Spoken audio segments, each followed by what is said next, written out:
पर 300 रन की 300 रन का हमें टारगेट मिलता है अल्टीमेटली। एंड जब इंडिया बैटिंग करने आती है तो हमें देखने को मिलता है कि रोहित शर्मा तो तब भी कंफर्टेबल लग रहे हैं। Shubman Gill I still think कि इनिशियल स्टार्ट बहुत स्लो थी भाई उसकी। बैड, मतलब he looked as good as Rohit Sharma in the second ODI versus Australia. हाँ ऐसा लगता है कि बॉल कनेक्ट ही नहीं होने वाली। नहीं तो मैंने कुछ कमेंट्स देखे हमारे और उसमें कह रहे थे कि यहाँ पे शुभमन गिल तुमने तारीफ कर दी ट्विटर पे कि एक फाइटिंग 50 थी अंडर, मतलब उस कंडीशंस में ही जब उनके ऊपर काफी प्रेशर था। पर अगर रोहित शर्मा कर दे तो वो बड़ी सेल्फिश नॉक हो जाती है। तो इसका आंसर मैं दूं या तुम दोगे? नहीं भाई बड़ा सिंपल था, वो बैटिंग फर्स्ट था यहाँ पे बैटिंग सेकंड चेस कर रहे थे। दूसरी बात, रोहित शर्मा कहाँ है? हाँ, वो तो चलो सेकेंडरी चीज हो गई। तीसरी बात, शुभमन गिल को भी गाली पड़ रही है, रोहित शर्मा को भी पड़ रही है, तो कोई ऊपर नीचे। अब आप कौन होते जज करने वाले, मैं कौन हूँ? हाँ। चौथी बात ये कि शुभमन गिल जब एज अ कैप्टन यहाँ पे खेलने आया तो एक अलग सॉर्ट ऑफ प्रेशर है, और रोहित शर्मा जो एक ऐसे कैप्टन थे जो कि कहते थे कि मैं अब अपने पर्सनल माइलस्टोन्स के लिए नहीं खेलना चाहता हूँ, अब मुझे अच्छा भी नहीं लगता है जब लोग ऐसे खेलते हैं, मुझे एक सेल्फलेस टोन सेट करना है while specially while batting for the power play by the way. तो you betrayed that statement, that is why वो आउटरेज हुआ था। जो नहीं फॉर श्योर आई थिंक, मतलब वो थोड़ा ने कभी क्लेम थोड़ी करा कि मैं 150 आउट ऑफ प्रोपोर्शन ब्लो कर दिया गया था। बट शुभमन गिल स्टार्ट काफी गंदी थी। इनफैक्ट ग्लेन फिलिप्स ने एक लड्डू कैच भी छोड़ा उनका, लड्डू कैच जो कूद के उन्होंने ट्राई करा था पकड़ने का, भाई अगर वो पकड़ लेते ना। बट रोहित शर्मा ने भाई, मतलब 1 सेकंड ही टुक टाइम, जो कि आप मुझे like ideally I would want his 2023 version, but I have come to accept this. But ही वो है ना कि बंदे के अंदर जो चुल है वो जाएगी नहीं। एंड ही स्टिल पिक्स दोस, वो स्टेप आउट करके जो छक्के मार रहा था, जो पुल के छक्के मारे उसका, भाई बैकफुट पंच के चौके मार रहा है बंदा। क्या खूबसूरत बैटिंग करता है। पर सर अब एक मैच में आपकी 50 नहीं आई, तो next match you better make sure कि आपकी 50 आए यहाँ पे, 200 आनी चाहिए कम से कम। पर फिर जब विराट कोहली आते हैं भाई पिच पे खेलने के लिए, एंड अगेन भाई ऑन ड्राइव के साथ अपना वो स्टार्ट करते हैं रन्स का, फिर तो पता था कि रन आना ही है भाई। वो अगेन जिस कॉन्फिडेंस में आदमी लग रहा है, इनफैक्ट कमेंटेटर्स भी बात कर रहे थे कि ऐसे 23 वर्ल्ड कप के बाद से उनकी जो अप्रोच है, 23 वर्ल्ड कप नहीं सॉरी 25 की चैंपियंस ट्रॉफी के बाद से भाई जो अग्रेसिवनेस देखने को मिली, जो स्ट्राइक रेट एकदम सी स्टार्टिंग से आपको ऊपर देखने को मिली, दैट हैज बीन डिफरेंट। नहीं तो एक स्टैट भी था कि in every phase of his inning, पहले 10 रन, 10 से 20 रन, 30 से 50 रन, हर एक फेज में उनकी स्ट्राइक रेट जो मैसिवली बढ़ चुकी है।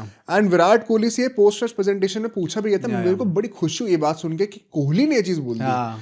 उनसे कहते हैं कि ये स्ट्राइक रेट बदलने का राज क्या है, तो कहते हैं आई हैव जस्ट रियलाइज्ड कि at this stage of my career, अगर कोई मैं अंडर प्रेशर हूँ, कभी मेरी टीम अंडर प्रेशर होगी और मैं बैटिंग करने के लिए जा रहा हूँ, तो मेरा अप्रोच ये नहीं होगा कि मैं अकॉर्डिंग टू सिचुएशन अभी पैसिवली स्ट्रोक मेकिंग करूं, मैं काउंटर अटैक करने जाऊं। उन्होंने कहा I have started backing myself to counter attack. भाई that is a great statement, but it's a great statement. I wonder what the reason is.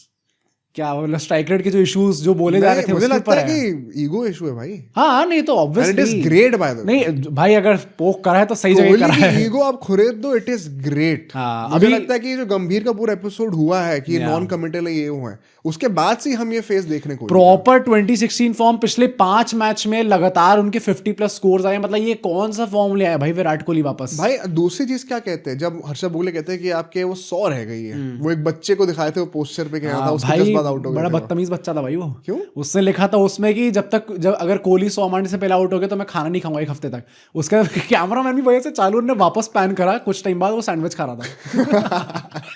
पनौती उसने लगाई। हाँ भाई मैंने नहीं लगाई पनौती। बट जब उनसे पूछा था कि 93 पे रह गया, बस 7 रन और चाहिए थे, तो one second lovely answer. Virat Kohli ये कहते हैं कि भाई मैं जिस फेज में हूँ अभी बैटिंग के, जिस टच में हूँ, आई डोंट इवन केयर। मैं माइलस्टोन की तरफ देख ही नहीं रहा था।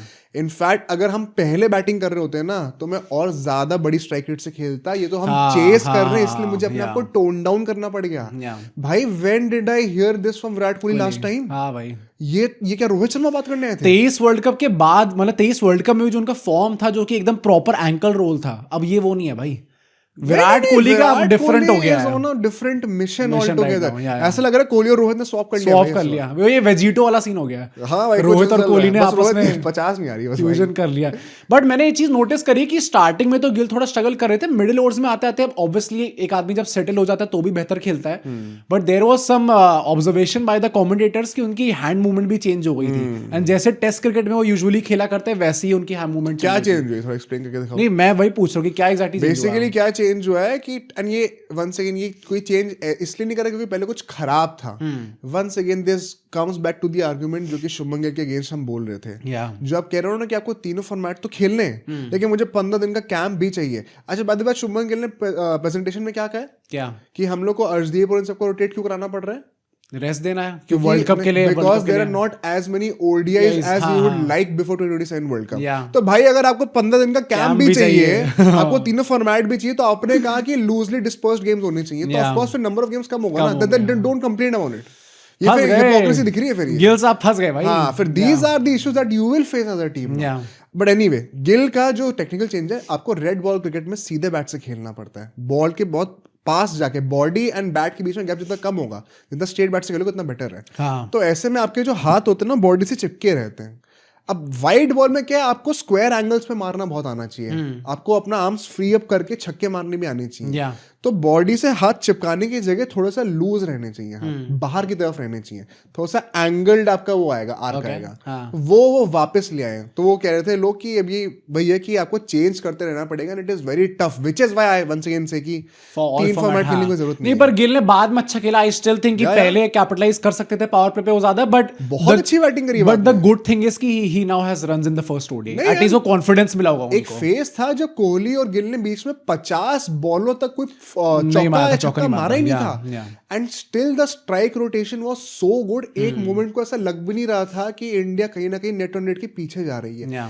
विराट कोहली की स्ट्राइक रेट तो कभी 100 के नीचे गई नहीं है. ये पिछले 5 मैच में कभी नहीं गई भाई. वो मार उसी हिसाब से रहे. क्या पागलपन है. ये तो मैंने देखा ही नहीं था लास्ट टाइम यार. 23 वर्ल्ड कप में हमारी one of the main complaints थी कि थोड़ा धीरे खेल रहे हैं विराट कोहली. अब विराट कोहली का उल्टा हो गया. मेरी कंप्लेंट बस ये थी कि 1-2 मैच में 100 के लिए खेल रहे थे. अब नहीं, अब तो उन्होंने खुद कह दिया भाई not playing for. I love this from Virat Kohli का ना. बट अल्टीमेटली हम लोग देखते श्रेयस अय्यर भी आते बाद में खेलने. उससे एक चीज बोलूंगा, गिल आउट किस हुए भाई. वो तो हाथों में दे दी थी यार. क्यों हुई है वो? जो कमेंटेटर्स कह रहे थे वो ये कह रहे थे कि फोकस थोड़ा एकदम से ही लैप्स ऑफ कंसंट्रेशन. उससे जस्ट पहले उनकी हैमस्ट्रिंग का इशू फिर से आया था. अच्छा. एंड ये इनका थ्रू आउट द करियर रहा है. उनकी हैमस्ट्रिंग एक वीक पॉइंट है. हर किसी की बॉडी में वीक पॉइंट होता है. मसाज भी करवा रहे थे बीच में. और उसकी वजह से वो ब्रेक हुआ अननेसेसरली. उनका कंसंट्रेशन चला गया इस वजह से. अनफॉर्चुनेट. बस कन्वर्ट करना चाहिए था कायदे से शुभमन को इसको 100 के अंदर. श्रेयस ने के जो आदित्य की पिटाई करी है भाई. अरे यार आदित्य अशोक वो थे ना Indian spy living in New Zealand. उन्होंने कैच भी छोड़ा बाद में वॉशिंगटन सुंदर का एंड मोमेंट पे आते हुए. वो तो खोल के रख दिया था श्रेयस ने यार. क्या बैटिंग करी बंदे ने यार. बहुत अच्छी बात है क्योंकि वो भी काफी बाद आ रहे खेलने. काफी बड़ी इंजरी के बाद आ रहे. गायकवाड़ की जगह आ रहे. गायकवाड़ की जगह आ रहे. यहाँ पे भी 50 कायदे से कन्वर्ट करनी चाहिए थी. आई थिंक गलती ये थी कि बड़े क्रूशियल मोमेंट पे आउट हो गए थे. बट वन सेकंड, वही है ना वो ऑफ पेस वाली डिलीवरीज पे काइल जेमिसन ने वो पता नहीं क्या खा लिया था. Is a fraud. वो 4 विकेट लेके आ गए. वो भी इंडिया के चलता ही रहता है. और विराट कोहली के अगेंस्ट यार हर बार उनका विकेट लेता भाई. आउट कर दिया, श्रेयस अय्यर को आउट कर दिया. वहां पे हर्षित राणा नंबर 7 पे बैटिंग. अब मेरे को लगा यहाँ से KL राहुल चार्ज लेंगे. हर्षित बोलेंगे तू सर्वाइव कर जा कहीं. मैं देख रहा हूँ हर्षित राणा लप्पे चलाने में लगा हुआ है. उसका एक कैच भी छोड़ दिया डायल मिचेल ने. एंड KL राहुल शांति से ऑफ स्ट्राइक है. मेरे को लगा था KL राहुल क्यों कर रहा है ऐसा कि भाई आपको ओनर्स लेना पड़ेगा. आप स्ट्राइक रोटेशन करो. रिक्वायर्ड रन रेट अभी भी 6-7 के ऊपर थोड़ी गई है. आप 6 सिंगल निकालते रहो हर मैच में. हर मैच का हर ओवर में. But Harshit Rana took the owners. And जो 2-3 उन्होंने चौके छक्के लगाए बंदे ने भाई. नहीं तो KL ने बोला भी ना बाद में कि मतलब आई हैड टू काम हिम डाउन कुछ ऐसा करके बोला उन्होंने. क्योंकि रन आउट के भी बहुत चांसेस बने थे के बीच में. और फिर उन्होंने कहा कि हम बैक करते हैं भाई कि वो लंबे छक्के. भाई ऐसा लंबा चौड़ा आदमी एकदम. और मतलब heavily backed by BCCI and Gautam गंभीर. वो तो लंबे छक्के लगा ही सकता है. बट इट शोस कि the team is also looking at him in that way कि तू नंबर 8 पे कंट्रीब्यूशन दे. हम जैसे एक्सपेक्ट करते हैं. एंड जो 2 क्रूशियल पारी आई है उनकी बैटिंग में वो दोनों क्लच सिचुएशंस में आई है. That is very nice from Harshit Rana. That is the only reason I could perceive कि KL राहुल खुद क्यों नहीं आतुर थे स्ट्राइक मारने को. उन्होंने ट्रस्ट दिखाया and it paid of. KL Rahul ने एंड में आके जो फिनिशिंग 2 चौके एक छक्का. और भाई क्या हो गया. इतनी क्लिनिकल फिनिशिंग भाई. ये तो नंबर 6 पे धोनी कर पाते थे भाई. Wicket keeper right hand wicket keeper आ गए. वॉशिंगटन ने भी भाई बड़ा सेल्फलेसली थोड़े दर्द के थ्रू खेला. सिंगल्स भागे. एक कंफर्टेबल विन हो गई थैंकफुली एंड आते आते. एंड क्या कहना चाहता हूं, मतलब man of the match deserve it भाई ऑब्वियसली यार. Goat Harshit Rana for the all round. मुझे जेन्युइनली लगा था कि बीच में शायद हर्षित राणा भी कंटेंशन अगर जिताया था ना मैच शायद मार देते तो शायद नॉट आउट रहता तो शायद बन भी जाता उनका. बट विराट कोहली भाई again the way he is playing right now भाई सिंगल हैंडेडली डोमिनेट करे. तो आई थिंक डिजर्व इट था.